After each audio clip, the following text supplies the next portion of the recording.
What's up? I'm Nelson. On my channel I talk about sex, love, and intimacy. You know, when I was in my 20s, I was always coming. Whether I was jerking off or I was having sex, I just could not stop coming. But now that I'm approaching 40, I really learned how to change my sexual energy and use it in different ways. I feel like it's a creative, powerful life force that if you hone and use in the right way, can do really cool things.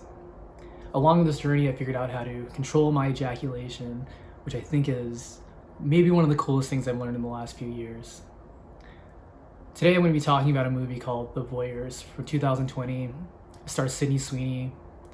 When I saw this movie, it kind of reminded me of my own sexual journey.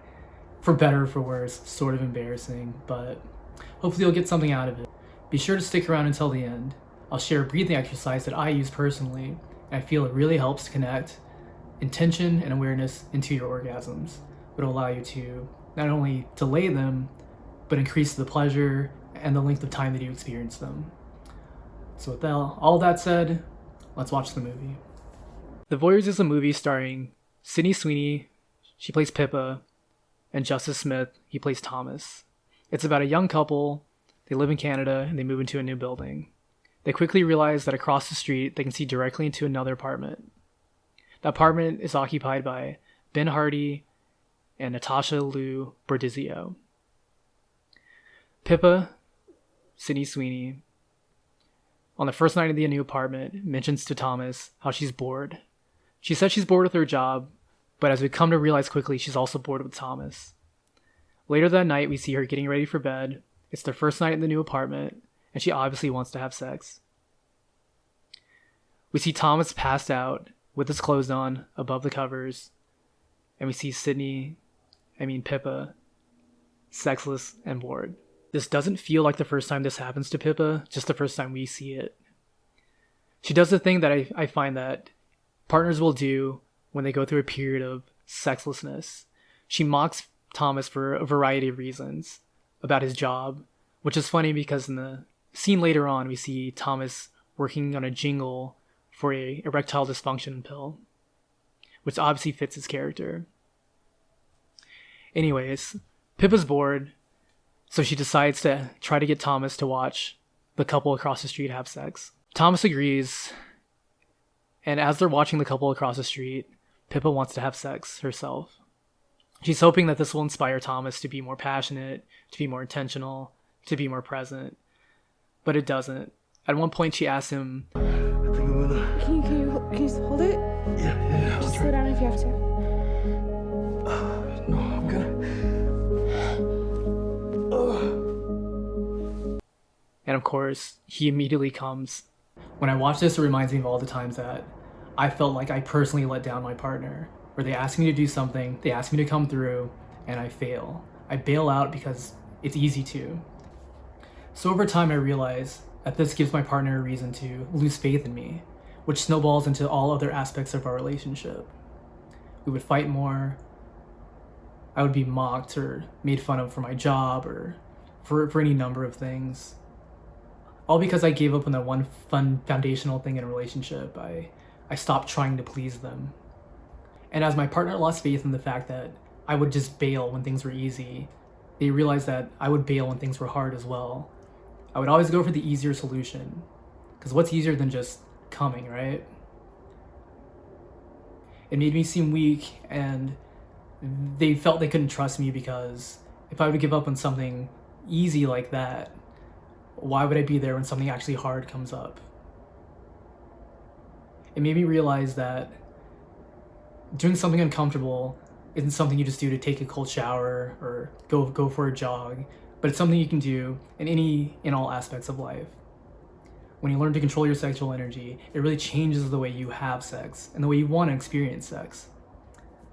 There's a ton of other things that happen in the movie at this point, but they're far out of the scope of what I want to talk about.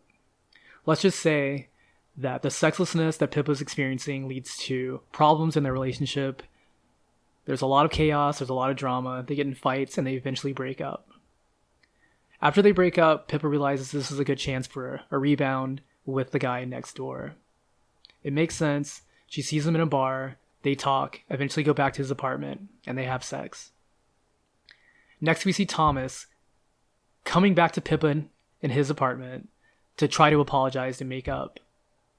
He looks out the window and sees Pippa having sex with a man and obviously having an experience that he hasn't given her in a while, or maybe never has.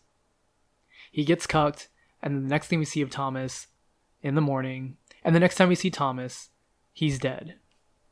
Like I said, there's a ton of other plot points in this movie, lots of twists. It's a pretty fun one. But for the sake of this video, all I really wanted to focus on was Pippa and Thomas, and the fact that if Thomas took a little bit more attention and care with his energy, his sexual energy, his intention to make Pippa happy, none of this would have happened. There would have been no fights, no breakup, and he wouldn't have died. And as promised, here's a breathing exercise. You can do it with or without a partner. You can ejaculate or not. I'll tell you how to go through it and a little bit of my personal experience with it. So first, I got this breathing exercise from a man named Charles Muir. I think that's how you say his last name. He's a world-renowned Tantra teacher. He's really funny. I highly recommend watching all the videos on his channel. What you're gonna do, well, if you decide to ejaculate, you're gonna wait until the point you feel, oh, I'm gonna come now. You know that point, where nothing in the world could stop it. But if you're not gonna ejaculate, you want that feeling of, if I keep doing this, I'll probably come eventually. Where it feels good, but not to that point yet. Either way, pick the moment when you want to start, and all you're gonna do, as soon as you get the idea, breathe in. You're gonna squeeze your first and second chakra, really pushing the energy up, filling up with air. And on the exhale, you make a ah sound. The trick with this is the louder you make a sound exhaling, the more intense the orgasm will be. It doesn't change the length of the orgasm, at least not for me, but it'll definitely change the quality of it. Charles likes to scream. You're not dropping down. Sorry. I don't do that. I like to play around, maybe put my face in a pillow or a blanket or something if I feel like I'm being too loud. So once you have that audible exhale, as soon as the air is all out, you breathe in again, squeezing the first, second chakra, and again, just playing with it. You'll notice pretty quickly that not only does the orgasm feel better, but it lasts a lot longer. And if you do this before you ejaculate, it'll extend that period where you don't want to ejaculate. You know, there's a study that most people orgasm and it lasts for 5 seconds. With this, I can almost promise that it'll double, maybe triple the time the first time you do it. And if you keep practicing, eventually you'll really build that awareness and that intention to either keep you from doing it at all or make it feel really, really, really good when you do. And with that, I'll see you next time.